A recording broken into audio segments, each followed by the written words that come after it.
Hello नमस्ते सबैजनामा तपाईहरुलाई मेरो च्यानलमा स्वागत छ। आउनुस् शेयर बजार सम्बन्धी कुरा गरौँ। आज 31.62 अङ्कले बढेर नेप्से परिसूचक 2120.62 मा गएर बसेको छ र आज धेरै कम्पनीहरूले सकारात्मक सर्किटकै लेभलमा कारोबार गरेको छ। कम्पनीहरूको कुरा गर्नुपर्दाखेरि टप गेनरको रूपमा 13 थुमले सकारात्मक सर्किट लागेर कारोबार भएको छ। त्यस्तै माथिल्लो मैलुङ खोला जलविद्युत आयोजना, मध्य भोटेकोशी जलविद्युत आयोजना, त्यसपछि कालिका पावर, धेरै कम्पनीहरूले नयाँ कम्पनीहरू सहित गरेर दर्जन जति कम्पनीहरूले, दर्जनभन्दा धेरै कम्पनीहरूले आज सकारात्मक सर्किटको लेभलमा कारोबार गरेको छ। 211वटा कम्पनी बढेको छ भने 33वटा कम्पनी घटेको छ र सर्वाधिक घट्नेमा निर्धन उत्थान लघु वित्तीय संस्थान लिमिटेड रहेको छ र 3वटा कम्पनी स्थिर छ। कारोबारको कुरा गर्नुपर्दाखेरि 5 अर्ब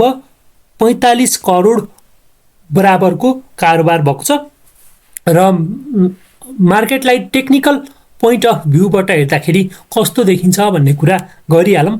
तपाईहरुले मेरो यो चार्ट चाहिँ पहिल्यै देखिसक्नु भएको थियो। यो एरिया सबै बियरिश थियो भने यो हाम्रो 2100 सम्मको लेभल, 2100 सम्मको लेभलमा चाहिँ साइडवेजको रूपमा छ यहाँ मार्केट भनेर मैले भनेको थिएँ र यो एरियामा आउने एक्सपेक्टेड गरेर यसरी यहाँबाट चाहिँ अलिकति बुलिश स्टार्ट भएको छ र तपाईहरुलाई मैले पहिल्यै भनेको थिएँ यहाँबाट मार्केट चाहिँ माथि जान सक्छ।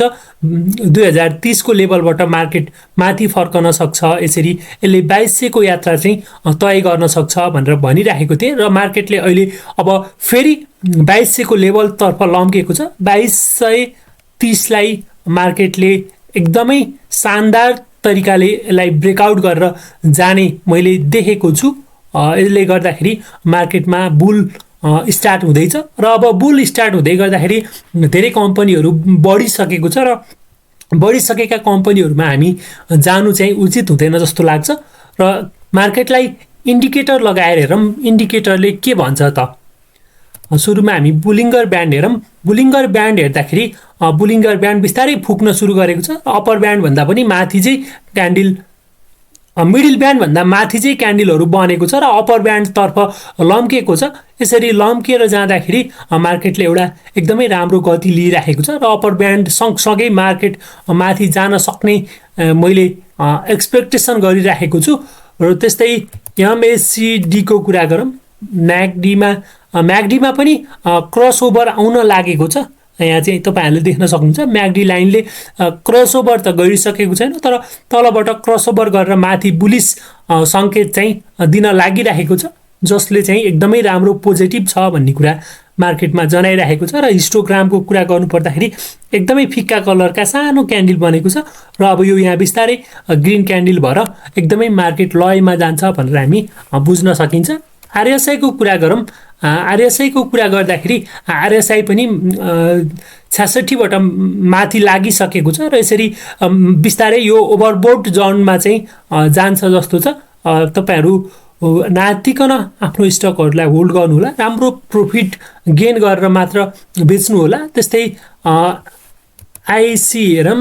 इचिमोको क्लाउडले के भनिराखेको छ भन्ने कुरा पनि तपाईहरुलाई म भन्ने छु।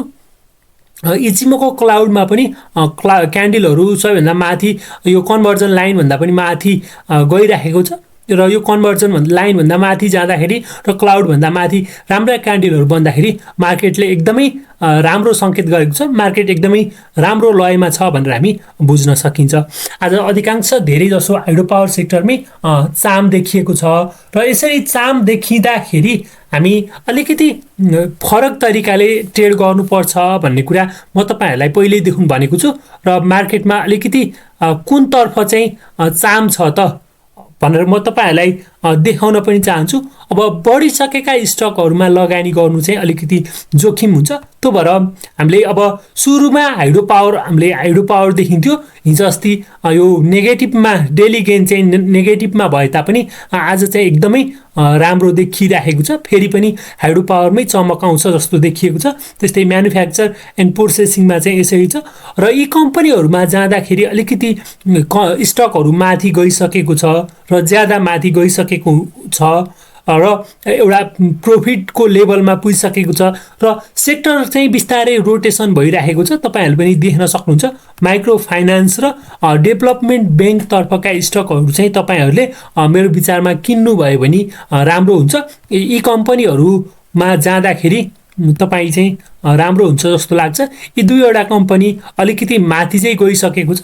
हामीले इन्डिभिजुअल स्टकको चाहिँ चार्टहरू हेरेर मात्र किन्नुपर्ने हुन्छ र यो भनिरहँदाखेरि आज चाहिँ अलिकति होटेल सेक्टरमा चाहिँ नेगेटिभ र ट्रेडिङ सेक्टरमा पनि अलिकति नेगेटिभ डेली गेन चाहिँ देखिएको छ र अरू कमर्सियल ब्याङ्क र यिनीहरूतिर चाहिँ खासै चाम चाहिँ देखिँदैन। र तपाईँहरूले बढिसकेका स्टकहरू किन्नुभन्दा केही बढ्न लागेका स्टकहरू रोज्नुभयो भने बेटर हुन्छ। र केही स्टकहरू म तपाईँहरूलाई देखाउने छु र तपाईँहरू पनि मसँगै हेर्नुहोला। सुरुमा सोनाको कुरा गरौँ। सोना चाहिँ सबैभन्दा माथि टपमै गइसकेको छ। यसमा राम्रो प्रॉफिट बुक गर्नुभयो र अर्को राम्रो सेक्टरमा चाहिँ सिफ्ट हुनुभयो भने राम्रो हुनसक्छ। त्यस्तै